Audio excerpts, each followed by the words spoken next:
All right, let's talk about what I call the sticky in relationships. Get your mind out of the gutter. That's not what I'm talking about. Simply put, the sticky is it's dysfunction, it's enmeshment, it's codependency, right? It's when you lose yourself in someone else. And listen, it doesn't feel like that, right? What it feels like is cocaine. It feels like crack. It feels like the first imprint that you had when you had your first love experience when you were younger and had no tools and had no idea what healthy love looked like, right? So a lot of people have sticky relationships because they don't know what healthy looks like, right? Because they've never experienced it. So usually this sticky, this codependency, this enmeshment, this idea of losing yourself in the relationship or someone else comes from a lot of things, right? But it usually comes from your previous love experiences, right? Something that you thought was magical and the one and amazing. And I understand that it may have felt that way, but chances are that probably came from a lot of dysfunction. So this is because when we grow up, we either trace experiences that smell familiar. And so if you, like me, most of us grew up in a household where we didn't know what healthy love was. There was a lack of boundaries. Maybe there was addiction in your family, right? All of these things contribute to this experience of chasing the sticky. And the thing about the sticky is with sticky comes control, jealousy, and all that shit, right? And with that comes intensity. And a lot of people mistake love for intensity. And so when they do find something healthy, because it's not as intense as your other relationships, right? Because it's not a Korean drama or Telemundo, people think that it's not love, and that's not true. Now, here's the thing. If you are pursuing something healthy, you have to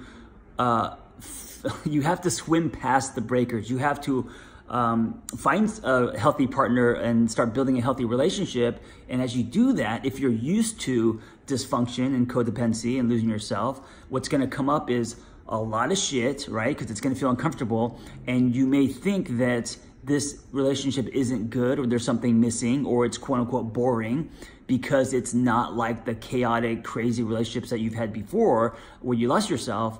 But if you swim past that, right? If you keep evolving, growing, having revelations, putting your love chips on different things, right? And work with everything that comes up, all the feels, and you continue to love and hold that safe space and also be held instead of grabbed, then you will actually start to build a healthy love. And then your love taste buds will change, where you'll be like, oh, this is what healthy looks like. And I'm saying this because I tell so many of my clients to give themselves the experience of tasting healthy, because you can read about it, you can take seminars, you can do all these things, but until you actually experience it in your bones, you're not going to know what that feels like. And for most of us, we haven't been in a healthy relationship. I'm 40, I'm going to be 46 in a few weeks, and I mean, none of my relationships were crazy toxic, but I definitely had a lot of sticky in most of them. And as someone who is making an effort to be a student to love again, I'm discovering and redefining what healthy looks like. And so I encourage that for you. If you're someone who is always going into the pattern of defining love by the lightning in the bottle and that crazy crack cocaine dopamine feeling, and it's a high, and then of course with that comes all this shit, meaning you losing your sense of self and the jealousy and the controlling and all of that, right? That being overwhelming, then you should break that pattern by trying to build something more healthy. And as you do that, know that you're going to be triggered. There's gonna be a lot of shit that comes up that doesn't feel familiar. and it's gonna be very easy to stamp that as not love, but that may not be the case. If you hold on and you keep loving and keep working on yourself, you will get to healthy, right? You will get to it, and it will be new and weird, and then you will be like, oh shit, this feels, but if you stay there long enough, you'll be like, this is now sustainable, this is what I want.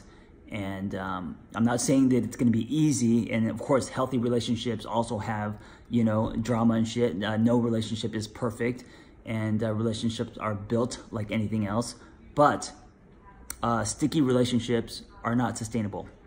And that's why we have so many of those when we're younger, in our 20s, and we're filling a lot of holes. We are feeding addictions, you know, all the shit that we used to do, right? Getting our value in someone else, right? All of that. So as we grow and we become more quote unquote healthy and build more self-worth and self-esteem, then we're only going to be thirsty for healthy relationships. We're only going to be thirsty for non-stick relationships. And I say non-stick as in it's two independent whole people coming together to share a life. It's not two dependent people coming together and turning into one person.